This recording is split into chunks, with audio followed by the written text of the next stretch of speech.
ठंड के दिनों में फलों का प्रयोग सावधानी से करें। फल खाना अत्यंत आवश्यक है।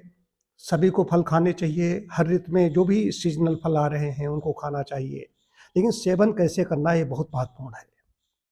अभी ये एक दिन यज्ञशाला में हवन करने के बाद में मैंने अपने 2 सदस्यों, एक शिव कुमार जी और दूसरा डॉक्टर अभिषेक, इन दोनों को ने पपीता खाया। शिव कुमार को उसके बाद में ठंड लगी, उल्टी भी उनको हुई और दिन भर कुछ खाया नहीं। और इनको डॉक्टर अभिषेक ने, इनको भी ठंड लगी, ये कांपने लगे। इसके बाद इनको भी उसमें ठंड लगी, क्योंकि उसकी क्वांटिटी कम ज़्यादा थी। किसी ने कम खाया, किसी ने ज़्यादा खाया, मैंने नहीं खाया था। करता क्या हूँ, मैं क्या करता हूँ, अगर मुझे सेब खाना है, अमरूद खाना है, तो उसको गर्म पानी में डाल के खौलाते नहीं है, लेकिन गर्म पानी किया गया, उसमें थोड़ी देर के लिए डाल दिया जाता, सेब डाल दिया, अमरूद डाल दिया, तो उससे क्या हुआ, उसके अंदर की जो ठंडक है वो खत्म हो गई।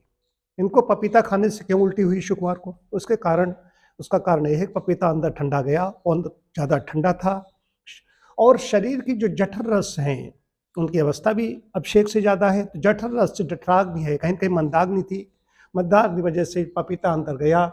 या तो अब 2 चीज़ें हैं, या तो शरीर पपीता अंदर पहुंचा उसको गर्म कर दे, अगर नहीं गर्म कर पाएगा तो परेशानी हो जाएगी।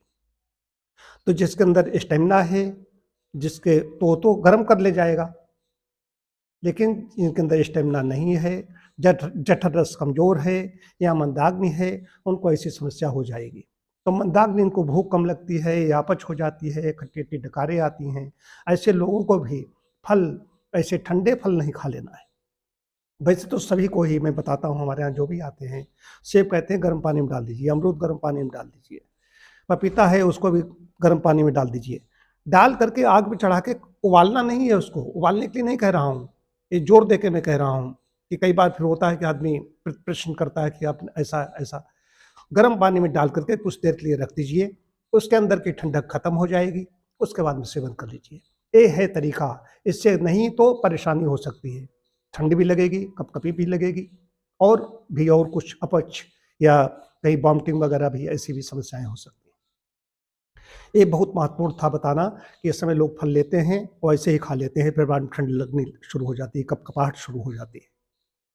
अतः फलों का सेवन गर्म पानी में डाल करने के बाद ही करें।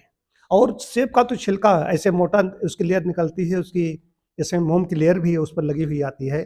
सेब को जब भी ऐसे डाल देते हैं तो उसकी एक परत ऐसे निकल जाती है, हाथ से ही पूरा छूटता चला जाता है, पतली उसकी स्किन है, निकल जाती है।